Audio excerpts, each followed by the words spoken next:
Apa kabar saudara?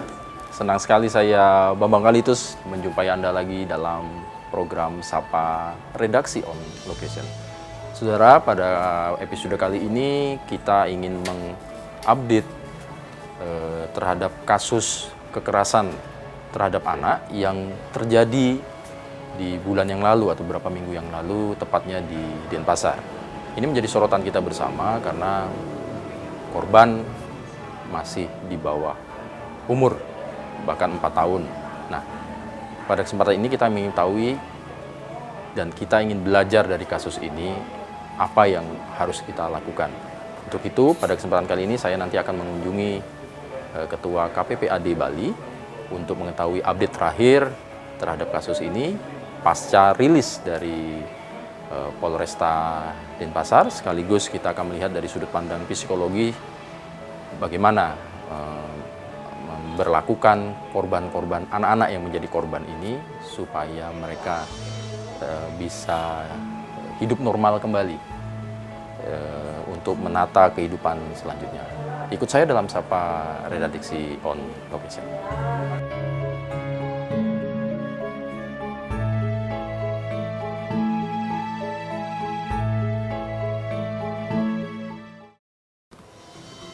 Baik saudara, saya sekarang berada di kantor dari KPPAD Provinsi Bali. Nah, pada kesempatan kali ini saya akan ngobrol-ngobrol bersama dengan Ketua KPPAD Bali, Ibu Niluh Gede Yastini Esa. Om Swastiastu, Bu, sehat ya? Swastiastu, sehat-sehat. Ayo. Baik, nah saudara, kita langsung aja ya Ibu. Kita juga mau sebetulnya pengen mengupdate kasus yang kemarin, mungkin sekitar di minggu-minggu kedua bulan Juli atau bulan yang lalu tepatnya, cukup membuat miris kita bersama lah ya. Kasus ini terjadi di Bali, seorang anak menjadi korban. Pada saat itu indikasinya ada korban, boleh dikatakan kekerasan anak ya. Tapi kemudian kemarin kami melihat konferensi pers dilakukan oleh KPPAD Polresta Denpasar ya, didampingi oleh komisioner. Ada peningkatan atau ada temuan baru gitu. Tapi sebelum masuk ke sana, Bu, kalau ini kita sedikit refresh supaya pemirsa di rumah juga tahu kasus anak ini yang terjadi ini sebenarnya seperti apa sih, Bu? Kalau bisa dijelaskan lebih.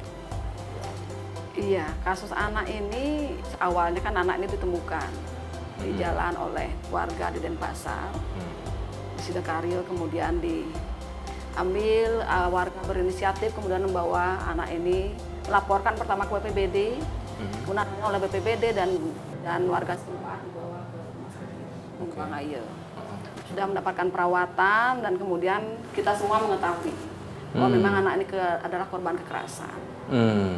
Dan juga sudah ditangkap oleh kepolisian 2 orang pelaku, yaitu ibu kandungnya yang mengetahui anaknya menjadi korban tapi membiarkan. Kemudian juga pacar dari ibunya yang menjadi pelaku utama. Awalnya memang dugaannya penelantaran dan kekerasan fisik. Seperti itu. Sampai kemudian polisi juga sudah melakukan penyidikan kemudian sudah melengkapi semua berkas-berkas. Tapi kemudian terakhir kemarin kita bertemu dengan Bapak Kapolresta, kemudian kita konferensi pers bersama. Dan kita mengetahui pada saat itu juga bahwa ditemukan tindak pidana lain terhadap Naya, terhadap anak gitu. Anak ini. Terhadap N gitu. Kemudian salah satunya adalah kekerasan seksual, pencabulan gitu. Oh, jadi ada tindak lanjut. Jadi awalnya indikasi adalah penelantaran dan apa? Penelantaran, kekerasan fisik, tapi kemudian ada kekerasan seksual ternyata yang dialami oleh anak. Itu apa yang dilakukan kemudian ada pengembangan demikian? Ya sekarang karena kemarin tentu pasal yang dipasang kan baru pasal penelantaran dan kekerasan fisik ya. Nah tapi kemudian ditambahkan sekarang pasalnya harus. Kalau dulu mungkin pasalnya pasal 79, 80 Undang-Undang Perlindungan Anak, sekarang harus nambah pasal 81 pencabulan. Gitu. Oh ada unsur pencabulan. Iya. Jadi berlapisnya begitu. Iya. Baik, nah kalau kita mau bahas dari KPPAD-nya sendiri bagaimana? Seperti apa pendampingan yang kita lakukan kepada korban ini? Kalau ini termasuk, sebentar Bu, belum masuknya. Ini termasuk delik aduan atau delik ini seperti apa? Kalau ini adalah pidana umum ya, jadi siapapun bisa melaporkan gitu. Karena ini anak korbannya gitu. Kalau delik aduan itu kan harus orang yang merasa dirugikan yang mengadukan. Ya. Biasanya itu kalau KDRT suami pada istri ya itu delik aduan atau yang lain. Tapi kalau ini delik pidana umum, jadi siapapun bisa melaporkan tindak pidana ini, yang mengetahui, yang melihat itu bisa melaporkan gitu. Jadi itu sudah ditindaklanjuti oleh kepolisian dan sekarang masih proses pemberkasan, melengkapi pembuktian untuk temuan baru ini. Dan kita tentu berharap ini akan segera diproses. Setelah ini setelah pemberkasan nanti dari dirasa lengkap, tentu akan ada pelimpahan juga ke kejaksaan gitu. Oke. Nah, kalau kita balik ke korbannya Bu ya, apa yang diderita atau apa yang dilakukan oleh, kalau ini kan untuk sementara pelakunya adalah orang tua beserta pacarnya kalau bahasanya itu Bu ya. Nah, apa yang terjadi terhadap si anak ini Bu? Bisa dijelaskan? Anak ini sekarang kan yang paling penting kita kan menyembuhkan fisiknya ya, karena dia kemarin patah, operasi sudah. Oh, ininya pada waktu patah. awal ditemukan luka, ada luka, memar dan lain-lain, giginya juga rontok karena dipukul. Oh, oke. Kemudian patah kakinya. Nah ini kan perlu pemulihan karena sempat dioperasi kakinya. Kemudian juga yang lain, terutama sekarang kan pemulihan psikis gitu ya. Yang harus kita lakukan gitu ya, teman-teman yang di UPTD sudah melakukan bagaimana pemulihan psikologi anaknya. Tapi kita juga berharap bahwa nanti kita semua juga melindungi ya untuk bagaimana supaya anak ini bisa gitu kembali ke tengah masyarakat. Kemudian juga dalam pemberitaan diharapkan tidak lagi menginikan wajahnya, membelur wajahnya, namanya disamarkan. Kemudian nama keluarga yang tahu identitasnya juga disamarkan. Harapannya untuk ke depan anak ini. Kondisi anak ini sekarang bagaimana Bu? Anak Masih ini di rumah sakit atau sudah kembali pada orang tuanya. Jadi dia sekarang hanya kontrol ke dokter gitu. Kemudian lalu lukanya sudah sembuh maksudnya? Sudah terobati, relatifly sudah jauh lebih baik. Sudah bisa lakukan rawat jalan. Dokter yang memutuskan itu sudah bisa rawat jalan sehingga kemudian anak itu juga merasa nyaman kembali pada keluarganya, pada bapak kandungnya. Sudah dirawat oleh bapak kandungnya kembali dan keluarganya di keluarga bapaknya gitu. Nah, Bu Iyas, apa yang menyebabkan anak ini mendapatkan tindakan atau kekerasan yang dilakukan? Apa motifnya? Kenapa ini bisa terjadi? Padahal informasikan ini ada keterlibatan ibu kandung, ada keterlibatan boleh dikatakan hampir bapak sambung lah boleh dikatakannya. Apa kalau dari kemarin kan mungkin sudah disidik, kemudian dilakukan interogasi kepada dua orang yang didakwa ini. Gimana Bu itunya? Kalau kemarin dari hasil kita waktu kami konferensi pers dengan Kapolresta Denpasar, memang disampaikan motifnya itu dia cuma kesal, pelaku itu kesal kepada anak gitu. Pelaku yang mana ini Bu? Yang laki. Oh, yang lakinya. Yang laki kesal kepada anak, kemudian melakukan kekerasan.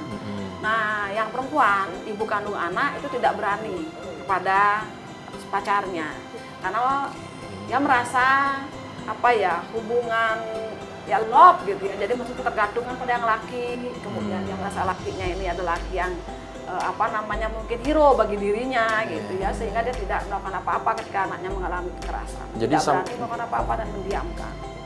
Oke, itu berlangsung sejak kapan kalau dari hasil kemarin pemeriksaan kalau boleh tahu? Cukup lama itu terjadi karena anak itu tidak serta-merta mengalami kekerasan yang dalam bentuk yang berat gitu ya. Tapi kan dimulai dari kekerasan yang ringan, verbal, pukulan yang ringan, jubitan, kemudian sampai akhirnya dari kekerasan yang cukup berat sampai kakinya itu patah, kemudian ditonjok bibirnya sampai giginya tiga yang hilangkan, rontok ya. Patah. Wah, luar biasa ya. Jadi memang kondisi di lingkungan mereka tinggal ini memang boleh dikatakan kondisivitasnya sedemikian rupa sehingga kan kalau kita secara nalar aja indikasinya dilakukan tidak lebih dari 1 atau 2 kali bahkan cukup lama, berarti kan ada proses ya Bu ya.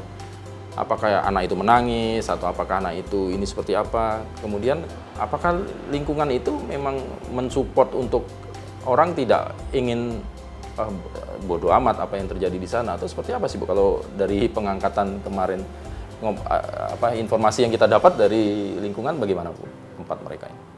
Ini lingkungannya itu kan seperti bukan lingkungan, maksudnya orang yang nggak butuh care ya. Kalau kita tinggal di kos segala macam kan orang nggak begitu, semua orang sibuk pada kerja, kemudian nggak begitu mau tahu ya. Ini yang memang menjadi masalah gitu ya. Dianggap kadang-kadang banyak yang berpikir ketika anak menangis, dipukul gitu, orang lain yang mendengar juga tidak begitu care gitu ya. Nah ini yang memang harus sadarkan ke tengah masyarakat kita. Jadi jangan kemudian membiarkan ketika mendengar tangisan seorang anak, paling nggak orang harus aware lah gitu. Ini yang kita sesalkan juga, sampai kemudian kekerasan itu terjadi, bahkan yang terakhir sampai menyebabkan patah, kemudian anak itu dibawa dalam kondisi udah parah gitu ya, ditinggalkan terus saja di pinggir jalan. Wah, luar biasa. Dan mereka yang melakukan pergi gitu. Oh, ditinggalkan. Sengaja memang di pinggir jalan.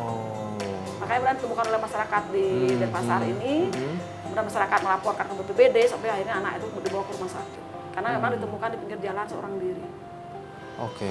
Nah, kemudian kan kalau tidak salah akhirnya orang tua yang ayahnya akhirnya mengetahui. Kalau ini kan informasinya pisah ya Bu ya, betul ya Bu ya kondisinya gitu ya. Kemudian sudah sekian lama pisah. Kemudian ini orang ayahnya ini dihadirkan. Sekarang seperti apa kondisinya? Yang saya tahu bahwa ayahnya itu tahu juga dari media sosial bahwa anaknya menjadi korban. Sehingga kemudian dia datang, karena setelah mereka berpisah, orang tua berpisah, anaknya kemudian dibawa oleh ayahnya sebenarnya. Tapi kemudian tanpa sepengetahuan ayah, ibunya datang mengambil anaknya dibawa pergi.